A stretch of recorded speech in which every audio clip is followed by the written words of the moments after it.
नमस्कार, मैं हूं संजय शर्मा। आप देख रहे हैं 4 PM न्यूज नेटवर्क। 11 साल से हमारे देश के प्रधानमंत्री ने कहा सबका साथ सबका विकास। कई खाड़ी देशों की मस्जिदों में भी हुआ है, मुसलमानों के संग बैठ के बातचीत भी कर ली। ये एक चेहरा था। दूसरा चेहरा गिरिराज जी का है, जो बिहार में आग लगा रहे हैं, हिंदू जागरण हिंदू अभियान की तरह यात्रा निकाल रहे हैं। मकसद क्या होगा यात्रा का, मुझे और आपको बताना नहीं है। गिरिराज जी जैसे जहर उगलते हैं, बात बात में पाकिस्तान भेजने की धमकी देते हैं। तो इस यात्रा का मकसद क्या नीतीश कुमार को ठिकाने लगाना है? ये अभय जी ने कहा। मुझसे आज बातचीत की, बहुत रोचक बातचीत हुई। गिरिराज जी की यात्रा को ना तो मोदी शाह समर्थन कर रहे हैं, ना विरोध कर रहे हैं। मतलब पीठे पीछे बैठकर गेम खेलेंगे वो। खेल क्या है? क्या भरोसा खत्म हो गया है कि हिंदुत्व की भावना कम पड़ गई है? दरअसल लोकसभा चुनाव के बाद बीजेपी को ये समझ आ गया कि अब तक ये जो विकास की बातें थी और जो डर दिखाने वाली बातें थी, खत्म हो गई। लोगों ने समझ लिया कि विकास का नारा झूठा है, मुसलमानों का डर झूठा है। तो एक नया प्रयोग किया जा रहा है कि दोबारा से मुसलमानों को डर दिखाओ। भास्कर ने बहराइच के दंगों पे एक स्टिंग ऑपरेशन किया है, जिसमें कहा गया है, दिखाया गया है कि कुछ लोग कह रहे हैं कि पुलिस ने कहा था 2 घंटे में निपटा दो सारा, जहां आग लगानी हो, जहां जो कुछ कांड करना हो। बड़ा भयंकर स्टिंग ऑपरेशन है, देखकर आपकी रूह फना हो जाएगी। कौन है बहराइच के दंगों के पीछे? भारतीय जनता पार्टी का विधायक अपनी पार्टी के यूथ विंग के अध्यक्ष और नेताओं पे आरोप लगा रहा है, कह रहा है कि यही लोग थे फसाद करने वाले। मेरी गाड़ी में पथराव किया गया, गोली चलाई गई, मेरे बेटे का शीशा खुला होता गाड़ी का, उसकी कनपटी पे गोली लगती। मतलब जब बात अपने घर तक आ गई, अपने बेटे की मौत समझ में आ गई, सामने दिखने लगी, तो भाजपा के विधायक ने भी सच बता दिया कि आखिर में आग लगाने वाले कौन थे, कारण क्या है, खेल क्या है, क्यों देश को इस आग तक ले जाना चाहते हैं। उधर गुजरात में एक साहब पकड़े गए, वो नकली अदालत लगाए हुए थे, बाकायदा कोर्ट में आदेश जारी कर रहे थे। एक ठग जो थे, पिछले दिनों कश्मीर हुआ आए थे सिक्योरिटी लेकर। माल कमाएगा गुजरात का भाई और घंटा बजाएगा यूपी का भाई। बहुत रोचक बातचीत है। अभय दुबे जी के पास चलते हैं, सुनते हैं। आपसे रिक्वेस्ट है, चैनल को ज्वाइन करना और सब्सक्राइब करना ना भूलें। चलते हैं, सारी बातचीत करते हैं अभय जी से। 4 PM न्यूज नेटवर्क में स्वागत है अभय दुबे जी आपका। गिरिराज, बीजेपी सोच रही है जनसंख्या नियंत्रण बिल ले आए। टारगेट पे हमेशा मुसलमान रहते हैं, कि वो कहते भी है ना, मतलब लोग जब आग लगाने की कोशिश करते हैं कि उनके 10-10 बच्चे होते हैं, 15-15 बच्चे होते हैं, 4-4 शादी करते हैं। इस तरह का वातावरण तैयार किया जाता है। लेकिन चंद्रबाबू नायडू और स्टालिन, स्टालिन तो मान लीजिए चलिए विपक्ष में, लेकिन चंद्रबाबू नायडू के कंधे पे तो सरकार चल रही है। चंद्रबाबू नायडू ने ऐलान कर दिया, भाई ज्यादा से ज्यादा बच्चे पैदा करो, और अगर ये जनसंख्या नियंत्रण बिल लाएंगे तो सरकार ही अधर में रहेगी। तो जनसंख्या नियंत्रण बिल लाने का खेल क्या है? क्या मुसलमानों को टारगेट करना है, मैसेज देना है? और अगर मैसेज देने की कोशिश करेगी मोदी सरकार, तो क्या इतनी हिम्मत, इतनी दम बची है मोदी सरकार में, नायडू का विरोध करके वो जनसंख्या नियंत्रण बिल ले आए? आपको क्या लगता है? देखिए, जनसंख्या और उसका नियंत्रण यानी जनसंख्या और उसका प्रबंधन, ये एक बहुत गंभीर मसला है। ये हम सब लोगों के वर्तमान से जुड़ा हुआ है और हमारे भविष्य को निर्धारित करता है कि हम आगामी समय में हमारा देश किस दिशा पर कहाँ जाने वाला है, उसकी उसकी क्या हालत होने वाली है, उसकी दुर्गति होगी या उसकी सदगति होगी। ये बात जनसंख्या नियंत्रण और उसके प्रबंधन से तय होता है। इसमें सबसे बड़े खलनायक कौन है? गिरिराज सिंह जैसे लोग।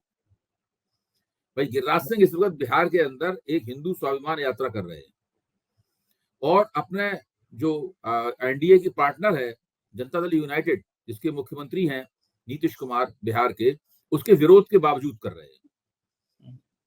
इनको लगता ये है गिरिराज सिंह को कि वो सीमांचल के इलाकों में जाएंगे और वहां पे चूंकि मुसलमान आबादी ज्यादा है, इसलिए उसका हवाला देकर, उल्टे सीधे झूठे सच्चे आंकड़े देकर ये दिखाएंगे कि मुसलमानों की आबादी लगातार बढ़ रही है, हिंदुओं का अस्तित्व खतरे में है, इसलिए हिंदुओं को मुसलमानों के खिलाफ गोलबंद हो जाना चाहिए, हिंदुओं को भी बहुत बड़े पैमाने पर बच्चे पैदा करना चाहिए।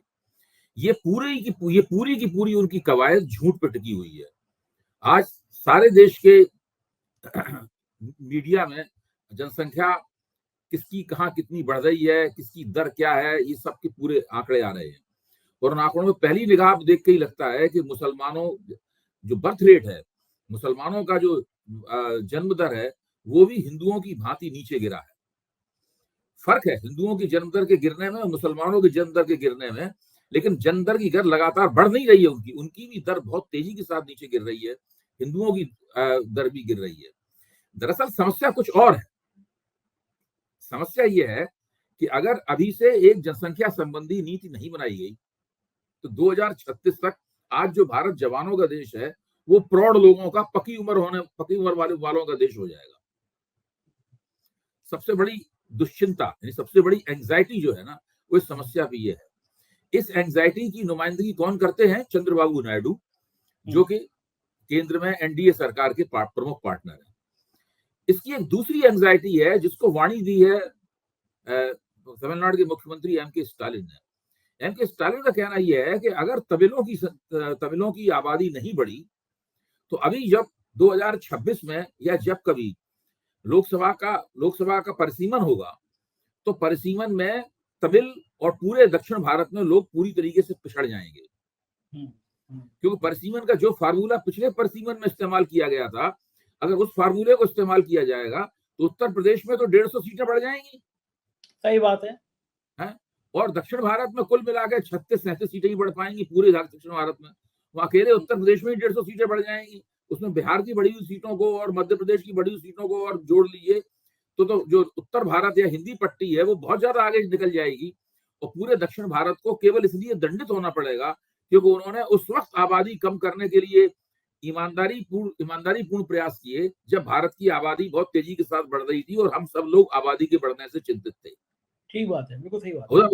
उत्तर भारत में लगातार बच्चे पैदा किए जा रहे थे। अभी भी उत्तर भारत में जन्म दर जो है वो 2 से ज्यादा है। यानी एक बच्चा पैदा करने की उम्र वाली महिला जो 45 साल तक मानी जाती है उसकी उम्र बच्चा पैदा करने की, वो औसतन 2 या 2 से अधिक बच्चे पैदा करती है। जबकि दक्षिण भारत में ऐसी महिला 1 या 1 से अधिक बच्चा पैदा करती है। 1.6, 1.7 ये वहां की जन्म दर है। माना यह जाता है कि अगर दो तक जन्म दर है तो आबादी बढ़ती रहेगी और ज्यादा चिंता की बात नहीं है। लेकिन जैसे ही आप उससे नीचे गिरते हैं और आप 1.5 या उससे नीचे जाते हैं, अगर आप मान लो 1.2 पे आ गए, 1.3 पे आ गए तो बहुत चिंता की बात है। उसके बाद आपकी आबादी में बुजुर्ग लोगों की संख्या बढ़ती जाती है और जवान लोगों की संख्या कम होती जाती है। अब ये तमाम मसले कितने गंभीर हैं आप सोचिए इस बात को। और हिंदुत्ववादी राजनीति का सबसे फूहड़ और सबसे घामड़ किस्म का कोई चेहरा अगर है जिनका नाम है गिरिराज सिंह, वो वहां पर बिहार में हिंदू स्वाभिमान यात्रा करके 19वीं सदी का पाठ पढ़ा रहे। 19वीं सदी में जो बात प्रचलित की गई थी, 19वीं सदी में बहुत से लोग इस बात को कहते थे, किताबें लिखते थे, वो सारे हिंदुत्ववादी थे, लिखते थे कि भाई मुसलमान Hindu is a dying race. ये 19वीं सदी में बात कही गई थी, हिंदू डाइंग रेस, हिंदू धीरे धीरे खत्म होने की तरफ बढ़ रहे हैं और मुसलमान उनके ऊपर छा जाएंगे या दूसरे लोग उनके ऊपर छा जाएंगे। आज क्या स्थिति है? सारी बातें गलत साबित हुई, सारे अंदेशे गलत साबित हुए। फिर भी राष्ट्रीय स्वयंसेवक संघ ने एक रिसर्च ऑर्गेनाइजेशन बना रखा है। उस रिसर्च ऑर्गेनाइजेशन का काम ही सिर्फ ये है कि जगह जगह जहां जहां मुसलमानों की आबादी बढ़ी है उसको बताते रहना और इस प्रकार से हिंदू समाज में वो दुश्चिंता पैदा करना कि वो अल्पसंख्यक होते चले जाएंगे और धीरे धीरे उनके ऊपर मुसलमान हावी हो जाएंगे। ये लगातार इस तरह की कैंपेन चलती है और उस कैंपेन के सबसे फूहड़ उदाहरण अगर कोई है तो वो गिरिराज सिंह है। अच्छा, अब सवाल ये है कि वो केंद्रीय मंत्रिमंडल, वो साधारण व्यक्ति नहीं है, वो केंद्रीय मंत्रिमंडल के सदस्य भी हैं, संविधान के ऊपर शपथ ले रखी है, उससे बंधे हुए हैं और हिंदू स्वाभिमान यात्रा निकाल रहे हैं। इसका मतलब है कि सांप्रदायिक आधार पर एक तरह के धर्मावलंबियों को गोलबंद करने में लगे हुए हैं, खुल के कर रहे हैं। रोज सांप्रदायिक बयान देते हैं, उन्होंने भाजपा आला कमान रोक रहा है, कुछ नहीं कर रहा है। सही बात है। आप सोचिए क्या इससे नीतीश कुमार को चुनौती नहीं मिल रही है? हो सकता है इसमें ये पढ़ा जा सकता है कि भाई बिहार का जो अगला चुनाव होगा उसमें भारतीय जनता पार्टी अपने मुख्यमंत्री के तौर पर गिरिराज सिंह का चेहरा प्रोजेक्ट कर सकती है। हाँ, बिल्कुल ठीक बात है। भाजपा का कौन सा नेता है इस प्रकार की कैंपेन कर रहा है? कोई नेता नहीं कर रहा है इस तरह की कैंपेन। फिर नीतीश कुमार का क्या होगा? प्रधानमंत्री जगह तो खाली नहीं है। सही बात है। तो मोदी जी बैठे हैं, मोदी जी के पीछे अमित शाह खड़े हुए हैं, गडकरी जी खड़े हुए हैं, राजनाथ सिंह जी खड़े हुए हैं, तो लाइन लगी हुई है प्रधानमंत्री पद के उम्मीदवारों की। केवल बिहार की मुख्यमंत्री की गद्दी है जो नीतीश कुमार को मिल सकती है। अगर भारतीय जनता पार्टी अगर उनको अपना नेता प्रोजेक्ट करने लगेगी राज्य के स्तर पर, तो नीतीश कुमार क्या करेंगे? एनडीए में इससे फूट पड़ जाएगी। ये कम से कम बेचैनियां तो पैदा होंगी बहुत बड़े पैमाने पर। ठीक तो बात एक है, तरफ बिल्कुल ठीक बात। एक तरफ तो ये राजनीति है, दूसरी तरफ पाले के दोनों तरफ, यानी एक नेता जो सरकार के साथ है, यानी सरकार की बैसाखी बना हुआ है, और दूसरा नेता जो कि सरकार के खिलाफ है, वो दोनों अलग अलग दृष्टिकोणों से अपनी बात कह रहे हैं। दृष्टिकोण अलग अलग हैं। जो चंद्रबाबू नायडू की चिंता है, वो चिंता आर्थिक प्रश्न को लेकर है,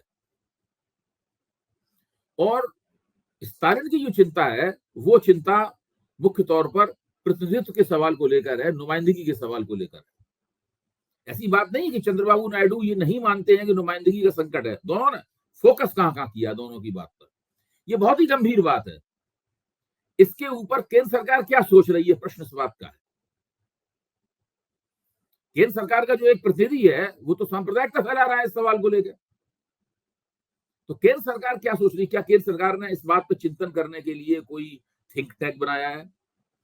क्या जो नीति आयोग है, नीति आयोग से कहा गया है कि वो आबादी के सही प्रबंधन के लिए कुछ सोचें, कुछ करें? और आबादी का प्रबंधन केवल यही नहीं होता है कि भाई इतने बच्चे आप पैदा करेंगे, इससे ज्यादा पैदा करेंगे तो आपको दंड दिया जाएगा, या इससे ज्यादा बच्चे पैदा करेंगे तो आपको इनाम दिया जाएगा। यही नहीं होता है आबादी का प्रबंधन। आबादी का प्रबंधन आपके देश में कैसे संसाधन है, कितनी आपके पास नौकरियां हैं, कितना आपके पास आप कितने लोगों की पढ़ाई का इंतजाम कर सकते हैं, कितने लोगों को आप पौष्टिक आहार दे सकते हैं, आप कितने बुजुर्गों के लिए स्वास्थ्य चिकित्सा का इंतजाम कर सकते हैं।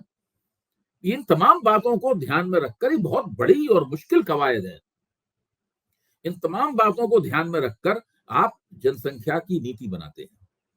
अच्छा, भारत का एक और दुर्भाग्य है कि सरकार ने मुद्दतों से जनगणना ही नहीं कराई है। हाँ, सही जब ये बात है। सरकार अगले साल जनगणना, अभी जितने भी बर्थ रेट को लेकर, जन्म दर को लेकर जितने भी आंकड़े हैं, ये पुरानी जनसंख्या के आधार पर है। अब जब नई जनसंख्या के आधार पर नए आंकड़े आएंगे, तब हमें पता चलेगा वास्तव में इस वक्त देश में बर्थ रेट कितना है, बिल्कुल ठीक है। जन्म दर कितना है, सवाल। जी, 2 बड़े सवाल हैं अभय हाँ, जी। बहुत सफाई के साथ मोदी जी ने, शाह ने, केंद्र सरकार ने ना तो गिरिराज की यात्रा का समर्थन किया, ना विरोध किया, खामोश हो गए। पहला सवाल कि इसके पीछे खेल क्या? दूसरा सवाल ये कि मुसलमानों के बच्चे बढ़ने का एक बड़ा कारण ये होता था कि चूंकि वो पढ़ाई-लिखाई कम थी, रोजगार नहीं थे, तो उनकी एक मानसिकता थी अगर ज़्यादा बच्चे होंगे तो ज़्यादा हाथ को काम मिलेगा, परिवार का खर्चा होगा। लेकिन पिछले दिनों में एक सर्वे ये भी आया था कि ये भावना दलितों के अंदर भी आई कि ज़्यादा बच्चे होंगे, पढ़ाई-लिखाई कम थी, वहाँ पैसे की तंगी थी कि ज़्यादा बच्चे होंगे तो ज़्यादा काम मिलेगा। बल्कि रिपोर्ट्स तो ये आई थी कि मुसलमानों के मुकाबले में दलितों की आबादी ज़्यादा बढ़ी है। तो पहला सवाल ये है कि क्या गिरिराज के मौके पे जो बीजेपी खामोश हो गई, मोदी शाह खामोश हो गए, कोई बड़ा खेल है? और दूसरा आबादी का, इन दोनों बातों पे देखिए, आपका। वो खेल क्या है, इसको समझने के लिए राजनीति का बहुत बड़ा विशेषज्ञ होने की आवश्यकता नहीं है। हुँ, वो खेल तो बिल्कुल स्पष्ट है, हर जगह पूरे देश में वो खेल खेला जा रहा है। उस खेल के कुछ पहलू हैं जो एक-एक करके हम लोग उस पर चर्चा कर सकते हैं। हुँ, पहला पहलू ये है कि हिंदुओं में मुसलमान विरोधी भावना का प्रसार करना। इन हुँ, लोगों का मानना है कि लोकसभा चुनाव के कारण ऐसा लगने लगा है कि मुसलमान विरोधी भावना हिंदुओं में कम हो गई है। तो हुँ, अलग-अलग राज्यों में अलग-अलग तरीके से, जैसे जैसे उत्तर प्रदेश में भाई वहां के मुख्यमंत्री बटोगे तो कटोगे, ये सब बोल रहे हैं, हुँ, हैं? बिहार में गिरिराज सिंह हिंदू स्वाभिमान यात्रा कर रहे हैं। तो सब जगह अलग-अलग तरीके से ये काम किया जा रहा है, ताकि हिंदुओं में सांप्रदायिक राजनीति और प्रचलित हो, वो मुसलमानों के खिलाफ नाराज हों और नाराजगी भर के भारतीय जनता पार्टी के पक्ष में खड़े हो जाएं। एक उसका उद्देश्य ये है। दूसरा उद्देश्य ये है कि बिहार की जो भारतीय जनता पार्टी है, उसका एक बहुत पुराना एजेंडा है कि किस तरीके से नीतीश कुमार से हाथ धोया जाए। भारतीय जनता पार्टी की पूरी इच्छा है कि वो अकेले दम पर चुनाव लड़े, लगातार वो टटोलती रहती है, और जब बहुमत प्राप्त करके अपना मुख्यमंत्री स्वतंत्र रूप से बनाए, वो किसी के ऊपर वो ना हो, किसी के ऊपर निर्भर न बने।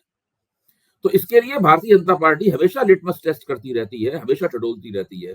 मेरा मानना है कि गिरिराज सिंह की जो स्वाभिमान यात्रा है, उसके पीछे ये दोनों कारण मौजूद हैं। वो एक तीर से दो शिकार वो करना चाहते हैं। और अगर ये लोग खामोश हैं तो खामोश कब तक रहेंगे भाई? नीतीश कुमार न केवल बिहार में मुख्यमंत्री हैं, बल्कि वो चंद्रबाबू नायडू की तरह ही केंद्र सरकार की दूसरी बैसाखी पे है। नरेंद्र मोदी 2 बैसाखियों पर चल रहे हैं। एक बैसाखी का नाम है नीतीश कुमार, दूसरी का चंद्रबाबू नायडू। तो नीतीश कुमार को ये लग रहा है कि भाई हमारा महत्व इन लोगों ने मान लिया है, टेकन फॉर ग्रांटेड ले रहे हैं लोग, और ना बिहार की राजनीति में हमारी परवाह की जा रही है और ना राष्ट्रीय राजनीति में हमारी परवाह की जा रही है। मेरा मानना है कि इस प्रकार की भाजपा की जो राजनीति है, उसका असर बिहार में एनडीए की जो अपनी एकता है उसके ऊपर जरूर पड़ता होगा, और उसके फलितार्थ निकट भविष्य में निकलकर सामने आएंगे। दूसरा सवाल मेरा था कि दलितों के बच्चे भी ज्यादा होते हैं, तो ये देखिए, ये तो बहुत ही स्वाभाविक है, बिल्कुल ठीक है। बहुत ही जो समुदाय आर्थिक रूप से कमजोर होगा, जिस समुदाय में आमदनी का स्तर बहुत कम होगा, वहां पर वो हमेशा कोशिश करती, एक परिवार में हमेशा कोशिश होगी कि वहां ज्यादा कमाने वाले हाथ हो। इसलिए वो लोग हमेशा ज्यादा बच्चा पैदा करने में विश्वास करते हैं। ये बिल्कुल इसका संबंध इसके साथ बिल्कुल सीधा सा है। अगर एक दो कमाने वाले हाथ होंगे, क्योंकि आमदनी बहुत कम है प्रति व्यक्ति, पर कैपिटा इनकम एक दलित परिवार की क्या है, एक मुसलमान परिवार की पर कैपिटा इनकम क्या है? मान लीजिए एक परिवार के अंदर, आज ही मिंट के अंदर बहुत सारे आंकड़े छपे हैं, वो आंकड़े बहुत दिलचस्प हैं और हर एक को देखना चाहिए कि लोग अपने आप को अमीर कब मानते हैं। तो उसमें आंकड़ा ये आया कि जिस परिवार में पर कैपिटा आमदनी 1 लाख रुपए महीना होती है, उनके अंदर अमीरी की फीलिंग पैदा हो जाती है। मतलब 3 लोग हैं, तीनों लोग 1-1 लाख न्यूनतम कमा रहे हैं, औसतन 1-1 लाख रुपया कमा रहे हैं, तो उनकी 3 लाख रुपए की महीने की आमदनी हो गई। तो उनके अंदर समृद्धि की, खुशहाली की, अमीरी की फीलिंग अनुभूति पैदा हो जाती है उनके अंदर। अब बताइए, जिन परिवारों में लोग 5,000 रुपए पर कैपिटा इनकम है, जिन परिवारों में, तो उन्हें कम से कम 10 लोग कमाने वाले चाहिए, तब वो कुल मिला के 50,000 रुपए कमा पाएंगे। मुसलमानों को भी इसी तरह की समस्या का सामना करना पड़ता है, और हिंदुओं को भी समस्या करना। अब मुसलमानों में जो अशराफ मुसलमान है, यानी जो इलीट मुसलमान है, जो ऊंची जात का मुसलमान माना जाता है, शेख, सैयद, पठान, ये जो लोग हैं, आप इन लोगों को देखिए, ये लोग बच्चे बहुत कम पैदा करते हैं, क्योंकि ये बहुत पढ़े लिखे हैं, ये अफसर हैं, ये व्यापारी हैं, और ये अच्छे मुकामों पर बैठे हुए हैं लोग। इनकी तुलना जो हिंदुओं में जो ऊंची जाति के लोग हैं उनके साथ आसानी के साथ की जा सकती है, और की जाती है। सच्चर कमेटी की रिपोर्ट भी करती है ये तुलना, ये इस तरह की। इसलिए वहां पर आबादी बढ़ती है, लेकिन इसके बावजूद भी मुसलमानों में आबादी बढ़ने की दर, यानी जन्म दर में बहुत तेज गिरावट आई है, बहुत बड़ी गिरावट आई है, तकरीबन 46% गिरावट आई है उसके अंदर। तो ये इस चीज को रेखांकित करने की बजाय, इससे मुस्लिम समाज की प्रशंसा करने की बजाय, ये लोग उसके खिलाफ घृणा फैला रहे हैं। बिल्कुल ठीक बात है। आज भास्कर ने एक स्टिंग ऑपरेशन किया है बहराइच के दंगों का। वहां लोग बैठे हुए कह रहे हैं कि पुलिस से तो सेटिंग हो गई थी कि 3 घंटे में जितनी आग लगानी हो लगा लो। ये भाव था उसका, पूरी एक लंबा स्टिंग ऑपरेशन है जिसमें कबूल कर रहे हैं कि पुलिस की तरफ से हरी झंडी थी, आग लगानी है, दंगे कराने हैं। और उस भास्कर का स्टिंग ऑपरेशन साफ साफ बताता है कि ये साधारण बात नहीं थी, इसके पीछे साजिश थी। पुलिस का थानेदार शामिल था जो कह रहा था कि दंगे कर दो, आग लगा दो, जला दो बहराइच को। तो ये जो है, इस स्टिंग ऑपरेशन के सामने आने के बाद क्या सरकार का एक चेहरा सामने नहीं आ गया? सुप्रीम कोर्ट में आज इतनी बड़ी टिप्पणी, भयंकर टिप्पणी करी है, कल बहराइच के मकान तोड़ने के नोटिस लगा दिए गए। सुप्रीम कोर्ट ने कहा अगर आपको लगता है कि आप सुप्रीम कोर्ट का कंटेम्प्ट कर सकते हैं तो बहुत अच्छी बात है, हौसला बनाए रखिए, फिर सुनवाई है आज। लेकिन बहराइच का स्टिंग ऑपरेशन बताता है कि सरकार कहीं ना कहीं पीछे से किसी ना किसी बड़े अफसर, कोई और आदमी, नेता शामिल था। बहराइच में भारतीय जनता पार्टी के विधायक ने मुकदमा लगाया युवा मोर्चे पे। उसने लिखा है जो रामगोपाल की जिसकी हत्या हुई थी, उसका शव उसके घर वाले इतना नहीं चाह रहे, वो चाह रहे दाह संस्कार, कुछ और लोग हैं वो चाह रहे थे कि हिंसा भड़क जाए। और मेरे बेटे जब अस्पताल से मैं निकला तो वहां पे मेरी गाड़ी पे फायरिंग की गई, पथराव किया गया, अगर शीशा खुला तो मेरे बेटे की कनपटी पे गोली लगती, मर जाता वो। ये भाजपा का विधायक कह रहा है और आरोप लगा रहा है Bharatiya Janata party youth wing के अध्यक्ष पे, बाकायदा एफआईआर दर्ज है। बहराइच में जो आग लगाने की कोशिश की गई, ये बहुत खतरनाक बात नहीं है क्या? बहराइच में क्यों आग लगाने की कोशिश की गई? अगर आपको इसका कोई प्रमाण इसका एक सिक्काबंद सबूत जाना है तो नूपुर शर्मा का वक्तव्य पढ़ लीजिए। नूपुर शर्मा कौन है, हम और आप दोनों जानते हैं। ये नूपुर शर्मा वही है जिन्होंने इस्लाम के पैगंबर मोहम्मद साहब के खिलाफ एक अपमानजनक वक्तव्य दिया था, जिसकी वजह से भारत की अंतर्राष्ट्रीय स्तर पर बहुत बदनामी हुई और नूपुर शर्मा को भाजपा से बाहर कर दिया गया। तब से बिल्कुल खामोश पड़ी हुई थी। लेकिन जैसे ही बहराइच की घटना हुई और वो रामगोपाल मिश्रा वाला प्रकरण हुआ, उसके बाद में जो उसके बारे में जो अफवाहें उड़ाई गई, उन अफवाहों के ऊपर नूपुर शर्मा ने एक लेक्चर दिया। उस लेक्चर का जो उनका वीडियो है सब जगह वायरल हुआ। उस लेक्चर में नूपुर शर्मा कहती हुई नजर आ रही हैं भाई उनको 35 गोलियां मारी गई, उनके नाखून उखाड़े गए, उनको ये अत्याचार किया गया, वो अत्याचार किया गया। उसके बाद क्या हुआ, उसके बाद नूपुर शर्मा को किसी ने बताया कि भाई ये इसकी ऑटोप्सी रिपोर्ट है, ये इसकी शल्य क्रिया के बाद में ये रिपोर्ट है, आप इसको देखिए, जिसमें इस तरह के तमाम आरोपों का खंडन किया गया। उसके बाद नूपुर शर्मा को लगा कि मुझसे गलती हो गई, तो नूपुर शर्मा ने फिर उसके ऊपर माफी मांगी। पहले आपने सांप्रदायिक प्रचार किया उसका और उसके बाद नूपुर शर्मा ने उसके ऊपर माफी मांगी।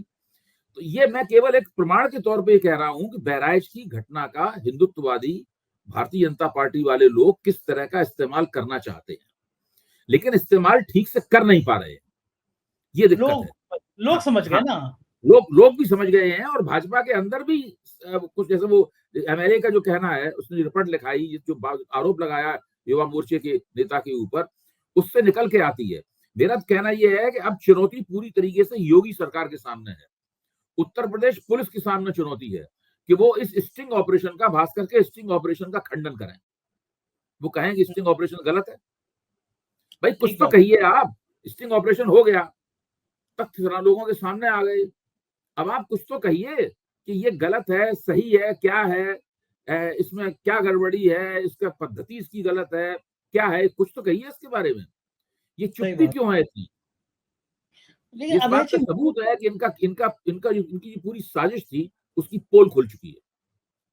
अभय जी, मुझे कभी कभी बड़ी चिंता भी होती है, हैरानी भी होती है। 20, 25, 30 करोड़ की आबादी है मुसलमानों की, 22 लाख वाला मणिपुर नहीं समझ रहा, रोज मुसलमानों को बेइज्जत किया जा रहा है। 10 साल तक आप सबका साथ सबका विकास 11 साल से कर रहे हैं, 7 साल से दावा कर रहे हैं उत्तर प्रदेश में कोई दंगा नहीं हुआ, ये हमारा विकास का मॉडल है। योगी जी तमाम जगह कहते रहते, लेकिन लोकसभा चुनाव में जब हवा निकल गई, लोकसभा में चुनाव में जब विकास का मॉडल ध्वस्त हो गया, तो अपने पुराने फेवरेट रवैये पे आ गए।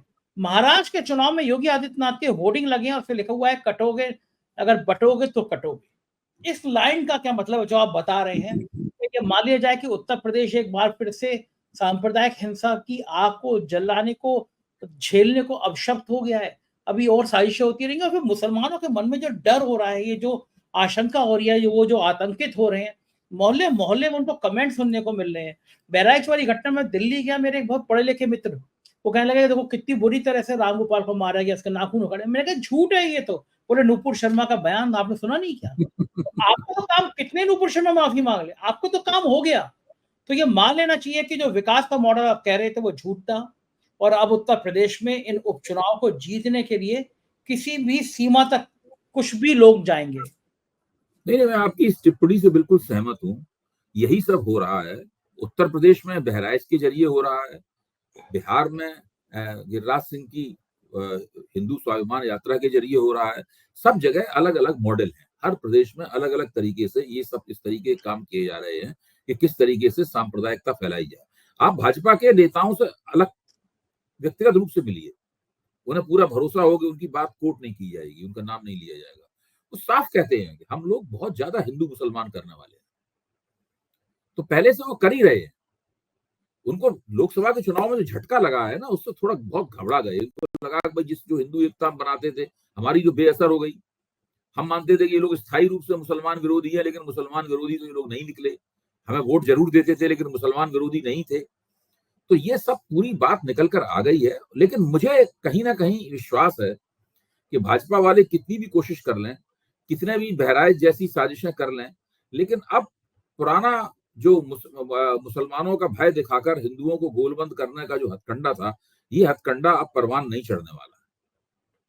बिल्कुल ठीक कह रहे हैं आप। अब थोड़ा सा गुजरात भी चलते हैं, वहां पे गजब हुआ है। गांधीनगर में एक आदमी पकड़ा गया, वो बाकायदा नकली अदालत लगाया हुआ था।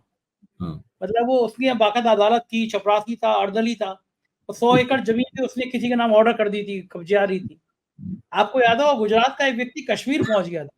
हाँ, उसने कहा था मैं पीएमओ में हूँ, उसको बाकायदा सिक्योरिटी मिल गई थी, गाड़ियाँ मिल गई थी, गनर मिल गया था, पूरे कश्मीर के फ़ोटो डाल रहा था।